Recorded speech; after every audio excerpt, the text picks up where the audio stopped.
इस समय भारतीय जनता पार्टी भी जो है मुझसे लगातार संपर्क कर रही है और उनका कहना है कि आप जो है हमारी पार्टी में आइए और हमारी पार्टी से चुनाव लड़िए। यदि कांग्रेस चाहेगी, कांग्रेस को अगर मजबूती चाहिए और रामनगर की सीट चाहिए होगी तो निश्चित रूप से कांग्रेस में सहमति बनेगी और सारे बड़े लीडर्स चाहेंगे कि 2027 में डू एंड डाई की स्थिति है कांग्रेस के लिए। संजय नेगी जी, फॉर्मूला जो बनने जा रहा है वो ये है कि रामनगर से संजय नेगी और सर से रणजीत सिंह रावत।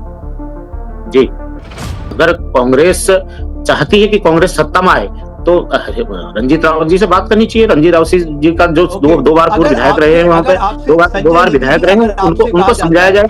अगर हरीश रावत अवकाश पर चले जाएंगे तो निश्चित रूप से कांग्रेस 2027 में दुविधा में आएगी। नमस्कार, आप देख रहे हैं देवभूमि डायलॉग में हूं रमेश भट्ट। इन दिनों उत्तराखंड की राजनीति में खासकर कांग्रेस के भीतर एक संग्राम मचा हुआ है और वो संग्राम इसलिए मचा है कि हाल फिलहाल में जिन नेताओं को कांग्रेस में शामिल किया गया उसमें एक नाम छूटा था और वो है रामनगर के संजय नेगी। 17 तारीख को दिल्ली में एक बैठक हुई। उस बैठक में हरीश रावत एडमेंट थे कि संजय नेगी को भी शामिल करना है। तब वहां ये कहा गया कि हम फ्यूचर में इस पे विचार करेंगे लेकिन अभी इस पे कुछ कर नहीं सकते। और उसके बाद हरीश रावत अवकाश में चले गए 15 दिन के और कांग्रेस में बयानबाजियों का दौर जारी है। मेरे साथ जो सबसे अहम किरदार हैं इस पूरे एपिसोड के, संजय नेगी जी, जो रामनगर से निर्दलीय चुनाव भी लड़ चुके हैं और 17,000 वोट लेके आए थे। वो एक मैं कहूंगा एक जमीनी नेता हैं। संजय जी, बहुत धन्यवाद पहले तो देवभूमि डायलॉग के मंच पे आने के लिए। नमस्कार। नमस्कार भट्ट जी। मुझे ये बताइए, आप सबसे अहम किरदार हैं जिसको लेके कांग्रेस में ये पूरा संग्राम मचा है। देखिए भट्ट जी, मुझे तो मालूम भी नहीं था कि मेरी ज्वाइनिंग को लेकर कोई बात जो है दिल्ली में हुई। मीडिया के माध्यम से ही मुझे पता चला कि 6 नाम जो थे वो कांग्रेस में ज्वाइनिंग के लेकर नाम जो सामने आए थे। और जब हरीश रावत जी ने ये पूछा कि एक नाम जो है मैंने भी प्रपोज किया है संजय नेगी का और उसका नाम मुझे जो है इस लिस्ट में दिखाई नहीं दे रहा है, आखिर क्या कारण है कि जो रामनगर से पूर्व ब्लॉक प्रमुख रह चुका है और उसकी पत्नी इस समय रामनगर की ब्लॉक प्रमुख है और विपरीत परिस्थितियों में उन्होंने जो है अपनी पत्नी को ब्लॉक प्रमुख बनाया। तो एक संघर्षशील व्यक्तित्व है। अगर ऐसे व्यक्ति को कांग्रेस में शामिल किया जाए तो निश्चित रूप से कांग्रेस को फायदा होगा। तो मीडिया के माध्यम से ही मुझे पता चला कि हरीश रावत जी लिस्ट में नाम न देखकर कुछ नाराज हुए और उन्होंने कहा कि अगर मेरी बात अनसुनी आप लोग कर रहे हैं और मैं एक अच्छी राय पार्टी को दे रहा हूं कि किन लोगों को शामिल किया जाना चाहिए, कौन लोग जो है संघर्षशील हैं और कौन लोग कांग्रेस के लिए जिताऊ साबित हो सकते हैं, तो उसको लेकर वो थोड़ी नाराज हुए और उन्होंने पार्टी से कहा यदि मेरी बात नहीं सुननी है तो आज ही मुझे जो है फूल मालाएं और हार से यहाँ से विदा कर दीजिए और मैं घर बैठने को तैयार हूँ। ये बात उन्होंने कही। ये मुझे मीडिया के माध्यम से पता चली और बाद में उसके बाद सूत्रों के माध्यम से मुझे पता चली कि ऐसी ऐसी वहां पे बातें हुई थी। आपको भी आपको पता है सारा कुछ कि आपके लिए वहां पर सबसे बड़ा रोड़ा जो है हरीश रावत के पुराने परम सहयोगी रणजीत सिंह रावत हैं। तो आप लोगों की ये इनफाइटिंग क्या खत्म नहीं हो सकती? मतलब आप लोग आपस में सीधे सीधे बात नहीं कर सकते कि आप मेरा रास्ता मत रोको, मैं आपका रास्ता नहीं रोकूंगा? जी देखिए, मैं कांग्रेस का एक निष्ठावान कार्यकर्ता रहा हूं। मैंने 28 साल कांग्रेस को दिए। 2012 में मैंने टिकट मांगा तो यहाँ पे बाहरी व्यक्ति को टिकट दे दिया गया, जो अमृता रावत जी जो कि इस विधानसभा की थी भी नहीं, उनको जो है यहाँ पे टिकट दे दिया। हमने खुशी खुशी उनको चुनाव लड़ाया और चुनाव जिताया भी और उस प्रदेश की मंत्री भी बनी। 2014 में मैं जब ब्लॉक प्रमुख बना और सतपाल महाराज जी भारतीय जनता पार्टी में चले गए थे और अमृता रावत जी को मंत्री पद से हटा दिया गया था, तो मुझे लगा कि अब अगर कांग्रेस में कोई रामनगर में है, काम करने वाला कोई है तो वो संजय नेगी है। मैंने पूरी तैयारी की थी। 17 में मैंने जब टिकट मांगा तो यहाँ पर रंजीत रावत जी को टिकट दे दिया गया, वो भी मैंने शहर से स्वीकार किया और मैंने उनको 2017 का चुनाव लड़ाया। मैंने कोई बगावत नहीं की पार्टी से।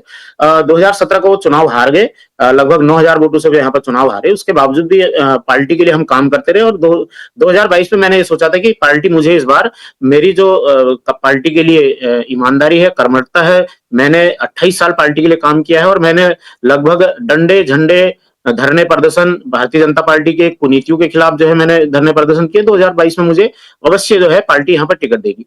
लेकिन 2022 में का घटनाक्रम आपने देखा। पहले हरीश रावत जी यहाँ पर चुनाव लड़ने के लिए आते हैं और किस तरीके से उनको जो है ब्लैकमेल करके यहाँ से हटाया जाता है और वो लालकुआ शिफ्ट हो जाते हैं। उसके बाद मैंने सोचा था कि हरीश रावत यदि चले गए हैं तो हरीश रावत जी मेरे नाम का प्रपोज करेंगे और कहेंगे कि यदि मुझे यहाँ से चुनाव नहीं लड़ने दिया जा रहा है या मेरे को अगर यहाँ से शिफ्ट किया जा रहा है तो संजय नेगी को टिकट दिया जाए। लेकिन उसके बजाय यहाँ पर नैनीताल से आए हुए पूर्व सांसद महेंद्र पाल जी को टिकट दे दिया गया और मेरी बिल्कुल भी मंशा नहीं थी भाई भट्ट जी, मैं आपको बताना चाह रहा हूँ कि मेरी तब भी पार्टी के खिलाफ चुनाव लड़ने की बिल्कुल भी इच्छा नहीं थी। मैंने ये सोचा था कि महेंद्र पाल को टिकट दे दिया गया, महेंद्र पाल मेरे घर आएंगे, मेरे घर हजारों की संख्या में लोग यहाँ पे महिलाएं पुरुष और मेरे युवा साथी मेरे समर्थकों का जमावड़ा यहाँ पर लगा था जब हरीश रावत जी यहाँ से शिफ्ट कर गए थे। और मेरी एक मंशा थी कि मैं महेंद्र पाल मेरे पास आए, मेरे घर पर यदि वो आएंगे तो मैं हाथ पकड़कर उनका ये कहूंगा कि पार्टी का जो निर्णय है वो महेंद्र पाल जी को उन्होंने टिकट दे दिया है, तो मैं महेंद्र पाल जी का एक सिपाही बनकर, महेंद्र पाल जी का अनुमोदक या प्रस्तावक बनकर उनको चुनाव लड़ाऊंगा। लेकिन महेंद्र पाल जी 3 दिन तक मेरे पास नहीं आए, नहीं उन्होंने किसी माध्यम से मुझसे बात करने की कोशिश की और उन्होंने जो है नॉमिनेशन कर लिया। नॉमिनेशन के बाद तक वो मेरे पास नहीं आए या मेरे समर्थकों के पास मुझे यहाँ पे बातचीत करने के लिए नहीं आए। तो मेरे समर्थकों में थोड़ी गुस्सा था और मेरे समर्थकों ने ये कहा कि यदि आप इस बार चुनाव नहीं लड़ेंगे, 12 में आपने टिकट मांगा, आपने जो है 17 में टिकट मांगा, 22 में टिकट मांगा, आपको पार्टी ने टिकट नहीं दिया, लिहाजा आप चुनाव लड़िए, हम आपको चुनाव लड़ाएंगे, ये चुनाव जनता का चुनाव होगा, ये संजय नेगी का चुनाव नहीं होगा, तन मन धन से हम आपको चुनाव लड़ाएंगे। तो वो एक भावुक पल था उस समय का और एक क्षणिक गुस्सा सा सबके दिलो दिमाग में था, रामनगर की जनता में था। तो उस समय मैंने चुनाव लड़ लिया था और मैं पार्टी ने मुझे निष्कासित कर दिया था उस समय। और मैंने उसके बावजूद भी जो है पार्टी के खिलाफ निष्कासित होने के बावजूद भी मैंने छात्र संघ में एनएसयूआई को चुनाव लड़ाया, यूथ कांग्रेस के चुनाव में मैंने जो है यूथ कांग्रेस का जो लोकतांत्रिक चुनाव होता है उसमें यूथ कांग्रेस को चुनाव लड़ाया और उसके बाद जो लोकसभा के चुनाव थे उस लोकसभा के चुनाव में भी मैंने यहाँ पे कांग्रेस पार्टी के प्रत्याशी को चुनाव लड़ाया। लेकिन आज जब बात आ रही है कि मैंने इन 4 सालों में कभी नहीं कहा कि मुझे कांग्रेस पार्टी, मैंने किसी से भी बात नहीं की, ना ही मेरी हरीश रावत जी से कोई बात हुई, ना ही मेरी गणेश गोदियाल जी से कोई बात, ना ही मेरी जो सीएलपी लीडर ने मेरी बात यदि रखी है, पार्टी फॉर्मा रखी है, तो कहीं ना कहीं हरीश रावत जी से मेरा जुड़ाव रहा है। मैंने जब राजनीति में कदम रखा तो हरीश रावत का ही एक चेहरा था जो मेरे सामने था और उन्हीं के सानिध्य में मैंने जो है राजनीति का कहकरा सीखा और आज तक मैं उनसे जुड़ा हुआ। ये सारी चीजें आपने विस्तार से बताई, लेकिन मुझे ये बताइए, हरीश रावत के अलावा आपकी किसी से बात हुई है पार्टी लीडरशिप में कि आपको ज्वाइन कराया जाए करके? नहीं, देखिए 17 मार्च को जो मीटिंग दिल्ली में हाईकमान की जो मीटिंग थी, मुझे तो ये भी पता नहीं था कि उस मीटिंग में मेरे नाम की कोई चर्चा होने वाली है या हरीश रावत जी ने मेरे नाम की वहां पर चर्चा की या किसी ने मेरा नाम दिया हो। मेरी किसी से भी कोई बातचीत नहीं हुई थी। मैं सिर्फ मीडिया के माध्यम से मुझे ये पता चला कि मेरे नाम का प्रपोज जो किया है वो हरीश रावत जी ने वहां पे किया और लगभग सारे नेताओं ने उसमें हामी भरी थी। 1-2 लोग जो है उस मेरी ज्वाइनिंग को लेकर थोड़ी नाराजगी उन्होंने वहां पर जताई थी। तो मुझे तो मीडिया के माध्यम से ही पता चला, मेरी किसी से कोई बातचीत नहीं हुई थी ज्वाइनिंग को लेकर। ओके, एक और चीज बताइए, बिकॉज आपने खुद इस प्रोग्राम में बोला है कि 2012 आपने टिकट के लिए बोला, 2017 में आपने बोला, 2022 में आपने बोला, अभी 2027 का भी डामाडोल लग रहा है। तो संजय नेगी का प्लान बी क्या है? देखिए 2022 जब मैंने चुनाव लड़ा था, वो जनता ने जब मुझसे कहा और जनता जब नाराज होने लगी मुझसे, तो तब मैंने तो वो चुनाव लड़ा था। मेरी कोई इच्छा नहीं थी चुनाव लड़ने की। अब 2027 यदि मेरी प्राथमिकता कांग्रेस में जाने की है क्योंकि मैं कांग्रेस पृष्ठभूमि का रहा हूं और निश्चित रूप से जिस तरीके से हरीश रावत जी ने मेरा नाम सामने रखा है, मुझे उम्मीद है कि गणेश गोदियाल जी भी चाहेंगे कि कांग्रेस मजबूत हो और रामनगर में जो है कांग्रेस की सीट आए। और मैं जो यहाँ पर दावा कर रहे हैं, 2017 में रंजीत रावत जी ने यहाँ से चुनाव लड़ा, वो मेरे बड़े भाई है। 2017 में मैंने उनको चुनाव लड़ाया और अगर कांग्रेस चाहती है कि कांग्रेस सत्ता में आए तो रंजीत रावत जी से बात करनी चाहिए। रंजीत रावत जी का जो दो बार पूर्व विधायक रहे हैं वहां पे, दो बार विधायक रहे हैं, उनको समझाया जाए कि सर, आपसे कहा जाता है कि आप जाइए रंजीत रावत जी के साथ बैठिए, आपस में बैठ के अपने विवादों को सुलझाइए, आप तैयार हैं?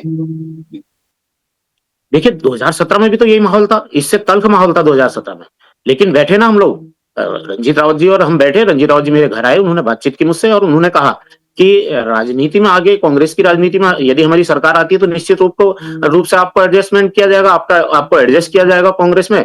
और मैं खुशी मध्यस्थता करवाई, और अभी भी कोई अगर मध्यस्थता करवाता है निश्चित रूप से मैं बैठने को तैयार हूँ। वो बड़े भाई हैं, वो 2 बार के विधायक रहे हैं, मैं उनके सामने एक छोटा-सा कांग्रेस का कार्यकर्ता रहा हूँ, और आज तो मैं कांग्रेस में भी नहीं हूँ। लेकिन मैं उनके सामने अदना सा एक मतलब बहुत छोटा हूँ। राजनीति में छोटा हूँ, आर्थिक रूप से भी मैं उनसे बहुत छोटा हूँ। यदि पार्टी के कोई लोग चाहेंगे कि संजय नेगी और रंजीत रावत में सुलह हो, तो निश्चित रूप से मैं बैठने को तैयार हूँ, और जो भी मेरी गलतियाँ रही होंगी, मैं उन गलतियों की माफी मांगने को भी तैयार हूँ। आप एक पोटेंशियल कैंडिडेट है, इसमें कोई कंफ्यूजन नहीं है, but the only thing is, अगर कांग्रेस में आपको लेके एक मत नहीं बनता, आपको बीजेपी ने अप्रोच किया, बीजेपी के किसी लीडर ने अप्रोच किया, और अगर आपको अप्रोच किया जाता है तो क्या आप इस पे विचार करेंगे कि आपके पास एक पॉसिबिलिटी बीजेपी भी है अगर कांग्रेस आपको नहीं शामिल करती? देखिए भट्ट जी, इस समय मैं आपको बताऊं तो भारतीय जनता पार्टी भी जो है मुझसे लगातार संपर्क कर रही है, और उनका कहना है कि आप जो है हमारी पार्टी में आइए और हमारी पार्टी से चुनाव लड़िए। लेकिन मेरी निष्ठा हमेशा से कांग्रेस के साथ रही है, और मैंने जब होश संभाला, छात्र राजनीति से मैंने जो है कांग्रेस की राजनीति की है, मैं छात्र संघ का सचिव रहा, तो मैं एनएसयूआई के माध्यम से ही यहाँ पे मैंने चुनाव लड़ा और मैंने जीत हासिल की। और लगातार मैं यूथ कांग्रेस का जिलाध्यक्ष भी रहा, और कांग्रेस के विभिन्न पदों पर मैंने काम किया है। तो मेरी पृष्ठभूमि कांग्रेस की रही है, मेरी प्राथमिकता पहले कांग्रेस की होगी। यदि कांग्रेस चाहेगी, कांग्रेस को अगर मजबूती चाहिए और रामनगर की सीट चाहिए होगी, तो निश्चित रूप से कांग्रेस में सहमति बनेगी, और सारे बड़े लीडर्स चाहेंगे कि 2027 में डू एंड डाई की स्थिति है कांग्रेस के लिए, और ये जो हैट्रिक भारतीय जनता पार्टी कह रही है कि हम हैट्रिक लगाएंगे, तो अगर हैट्रिक से भारतीय जनता पार्टी को रोकना है, तो निश्चित रूप से जिताऊ कैंडिडेट पर दांव लगाना चाहिए कांग्रेस ने। और जहां जहां जिताऊ कैंडिडेट है, पार्टी सर्वे भी करवाती है, उनको पता होता है कि कौन जिताऊ कैंडिडेट और कौन नहीं है। तो पार्टी चाहेगी तो निश्चित रूप से रामनगर सीट मैं 101% गारंटी के साथ कह सकता हूं कि मेरी प्राथमिकता कांग्रेस है, और कांग्रेस को एक सीट में जो है संजय नेगी के रूप में यहां से देने का काम करूंगा। ओके, आपने कहा 101% आपकी आपकी प्रायोरिटी जो है वो कांग्रेस पार्टी है, बट इन केस आपको लेके कंसेंसस नहीं बनता, एक मत नहीं होते पॉलिटिकल लीडर्स, तो फिर आपका प्लान बी बीजेपी रहेगा ना? देखिए, मैं ये तो भविष्य के गर्भ में है कि प्लान बी मेरा क्या रहेगा। मेरे समर्थक, मेरे रामनगर की देवतुल्य जनता, मेरे ग्राम प्रधानगण, मेरे क्षेत्र पंचायत सदस्यगण, क्योंकि मैं पंचायत की राजनीति करता हूँ। 2014 में मैं ब्लॉक प्रमुख रहा, और आज भी 2014 से 19 तक के कार्यकाल के मेरे जितने भी ग्राम प्रधानगण हैं, क्षेत्र पंचायत सदस्यगण हैं, आज भी वो ईमानदारी के साथ मेरे खड़े हैं। 19 से 25 तक मैं जो है जेस प्रमुख रहा रामनगर का। उस टर्म के जितने भी ग्राम प्रधान, क्षेत्र पंचायत सदस्यगण हैं, वो आज भी लॉयल्टी से मेरे साथ हैं। और इस बार मेरी पत्नी, यहाँ पे विपरीत परिस्थितियों में हम लोग जो है ब्लॉक प्रमुख मेरी पत्नी बनी है, मैं जेस प्रमुख बना, और सारे के सारे ग्राम प्रधान और क्षेत्र पंचायत सदस्य जिनको भी मैंने चुनाव लड़ा है, वो सारे के सारे मेरे साथ हैं। निश्चित रूप से उनसे बातचीत करके, अपने पंचायत के प्रतिनिधियों से बातचीत करके, मेरे जो समर्थक हैं जिन्होंने आज तक मेरा साथ दिया, और मैं अर्श पर रहा चाहे फर्श में रहा, उन्होंने मेरा साथ कभी नहीं छोड़ा। निश्चित रूप से उनके साथ बातचीत करके 2027 तय किया जाएगा। इन 7-8 दिन में जब से हरीश रावत अवकाश में गए हैं, आपको कांग्रेस के कोई बड़े नेता का फोन आया, यानी उनके प्रदेश अध्यक्ष का, उनके लीडर मतलब leader of opposition Yashpal Arya का, प्रीतम सिंह जी का, ये जो भी कांग्रेस के बड़े लीडर हैं, कि संजय हम आपके लिए बात कर रहे हैं, आप थोड़ा धैर्य रखिए, आपको किसी ने कॉल किया, आपको किसी ने बात की? नहीं, बिल्कुल, बिल्कुल मेरे पास गणेश गोदियाल जी का भी फ़ोन आया, मेरी यशपाल आर्या जी से भी बात हुई, और मेरी हरक सिंह रावत जी से भी बात हुई। हरक सिंह रावत जी का भी मेरे पास फ़ोन आया था, और जो हाईकमान है दिल्ली में, जो सह प्रभारी हैं, उन लोगों का भी मेरे पास फ़ोन आया था कि उन्होंने कहा कि आप धैर्य रखिए, और जो है निश्चित रूप से पार्टी इस विषय पे बात कर रही है कि कैसे हम रामनगर जीते और कैसे हम सल्टी जीते। दोनों फ़ॉर्मूले पर जो है पार्टी काम कर रही है, और किसी भी तरह के लालच में नहीं आना है। कहीं भी जो है आपको कोई अगर बहकाने की भी कोशिश करता है, तो आपको नहीं आना है। लगातार पार्टी मेरे संपर्क में है, और निश्चित रूप से कहीं न कहीं जो है सहमति बनेगी, और आने वाले दिनों में संजय नेगी आपको कांग्रेस में दिखाई देगा। संजय नेगी जी, आपने अपनी बातचीत में कह दिया कि फॉर्मूला जो बनने जा रहा है वो ये है कि रामनगर से संजय नेगी और सर से रणजीत सिंह रावत। जी। संजय जी, रणजीत सिंह रावत का जी? मुझे लगता है सबसे बड़ा कंसर्न ये है कि सर से हरीश रावत उनको ना हरवा दे। तो आप कोशिश करेंगे कि अगर आपकी बातचीत होती है तो आप इन दोनों नेताओं के बीच में भी जो गिले शिकवे हैं उन्हें दूर करा पाए? देखिए, मैंने हमेशा से चाहा कि पार्टी के अंदर टूट ना हो, और जो बड़े नेताओं की जो दूरियां हैं वो नजदीकियों में बदले, क्योंकि हम भी चाहते हैं कि कांग्रेस की सरकार इस प्रदेश में आए। और मैं तो कल हरीश रावत जी के पास यहाँ से जब मैंने देखा कि बहुत ज्यादा बयानबाजी हो रही है सोशल मीडिया और मीडिया में, लगातार जो है कांग्रेस को इस वक्त जो है हर कोई ये कह रहा है कि भूचाल सा आया हुआ है, तो मैं हरीश रावत जी के पास गया और मैंने उनसे निवेदन किया।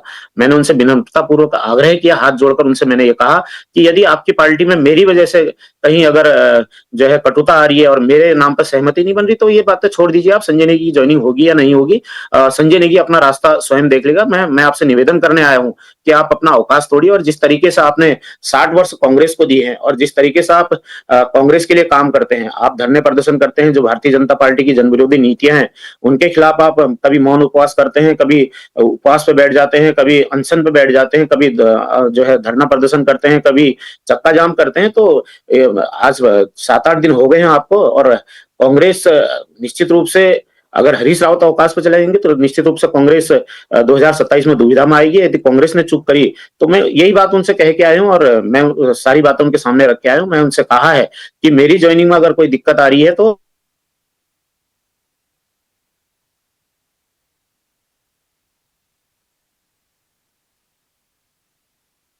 मेरे को आप छोड़ दीजिए, मैं मेरी बात जो है।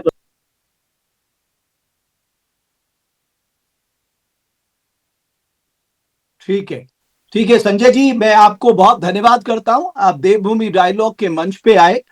बट मैं जो बात कहना चाहता हूं, आप रामनगर की एक अच्छी चॉइस है जनता के लिहाज से। फ्यूचर आपका कांग्रेस में होगा, बीजेपी में होगा, ये आपको तय करना है। लेकिन बहुत धन्यवाद, आप देवभूमि डायलॉग के मंच पे आए, बहुत आभार और धन्यवाद आपका।